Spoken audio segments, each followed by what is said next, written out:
لڑبازی چاہیے، ادھر جائیں گے ادھر جائیں گے، اس میں تشدد ہوگا۔ اگر ہو گیا تشدد تو کیا ہوگا؟ تشدد کے نتیجے میں بنگلہ دیش میں قتل ہو چکا، گولیاں چل، میں نے آپ سے کہا مرکز بند ہو گئے۔ دارالعلوم کو اس جگہ رکھنا ہے کہ دارالعلوم ان چیزوں سے دور ہے۔ ہمارا اختلاف کچھ نہیں، آپ کے اختلاف سے اختلاف ہے۔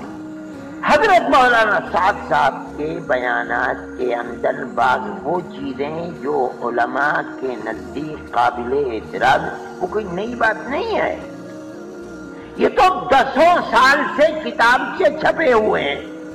دارالعلوم دیوبند نے کبھی اس میں دخل نہیں لیا۔ آج کا مسئلہ یہ ہے کہ اختلاف ہوا، ہندوستان اور پاکستان میں اختلاف ہوا۔ دارالعلوم دیوبند کے 10 بازو تو مدارس اسلامیہ ہیں جن کو علماء دیوبند نے قائم کیا، وہی ترجمان ہیں دارالعلوم کے، وہی اکابر دیوبند کے مسلک کے امین اور محافظ ہیں اور ساری دنیا میں کام کر رہے ہیں۔ اب وہی 2 طبقوں میں بٹ گئے۔ وہ دارالعلوم کے پاس خود بھیجتے ہیں کہ دارالعلوم کیوں خاموش ہے، لکھو۔ آج تک ہم خاموش تھے کہ تبلیغی مرکز کے اندر ہو رہا ہے، کیا ہو رہا ہے ہم سے کوئی سروکار نہیں، دارالعلوم اس سے الگ ہے۔ اب جب دارالعلوم کے ہاتھ پیر ہی دارالعلوم کو لکھ رہے ہیں، بات کریں بھائی کیوں خاموش ہو؟ امت کے سامنے صحیح چیز کو پیش کرو تو دارالعلوم مجبور ہوا۔ محترم صاحب سے پوچھئے، اس کے سوا کوئی اور چیز نہیں ہے۔ مدارس اسلامیہ کے لوگوں نے مخاطب کیا، دارالعلوم نے ایک فتویٰ دے دیا، آپ اسے فتویٰ کہیں یا تحقیق حال کہیے، دنیا فتویٰ کرتے، میں نہیں سمجھتا ہوں تو فتویٰ۔ ارے بھائی ایک چیز آئی کہ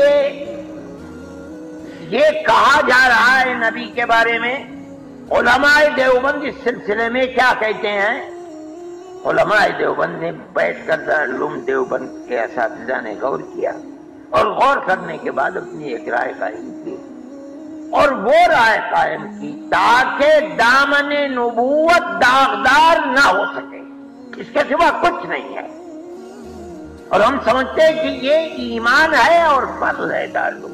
اگر دارالعلوم نہیں کرے گا تو اس کا مطلب ہے کہ دارالعلوم غلط راستے پر ہے، یا کوئی اختلاف نہیں ہے، ہم نے کوئی کیچڑ نہیں اچھالا، نہ اچھالیں گے۔ لوگ ایک دوسرے کی طرف سے ہمارے خلاف لکھ بھی رہے ہیں، لوگ آ کر تم میرے پاس، تو میرے ٹیلی فون کے اندر تو یہ کیا وائی فائی ہوا، کیا ہوا ہے میں تو جانتا نہیں۔ جن کے پاس ہے وہ سنتے ہیں، ان کو آ کے مجھ سے کہتے ہیں کہ یہ ہے، یہ مجھے بخدا کہتا ہوں کوئی دلچسپی بھی نہیں، یہ کام ہی نہیں ہمارا۔ بھائی کوئی گالی دیتا ہے گالی دے، سوالی دیتا ہے سوالی دے۔ ہم نے ایک چیز کیا، دارالعلوم دیوبند کے مفاد میں مجبور ہو کر کے کیا ہے۔ اب خطرات ہیں، ان خطرات کے پیش نظر پھر اساتذہ دارالعلوم بیٹھے اور بیٹھ کر ایک رائے قائم کی، بالکل جماعت تبلیغ کی مخالفت کے اندر نہیں۔ میں یہ بات کہتا ہوں، دونوں دھڑوں سے ہمارے تعلقات ہیں اور مخلصانہ تعلقات ہیں، ان میں دنیا کا ایک ناخن کے برابر بھی کوئی حصہ نہیں۔ ہماری دنیا نہ ان سے وابستہ ہے نہ ان سے وابستہ ہے، ہمارا تو کام کرنے کا میدان ہی الگ ہے، ان کا کام کرنے کا میدان الگ ہے، ہمارا ان سے کوئی اختلاف نہیں۔ میں بار بار کہتا ہوں، میری یہ آواز میں جانتا ہوں کہ ساری دنیا میں جا رہی ہے، دارالعلوم دیوبند کا کوئی اختلاف نہیں ہے، دیوبندی جماعت ہے۔ ہمیں اگر اختلاف ہے، ان کے اختلاف سے اختلاف ہے۔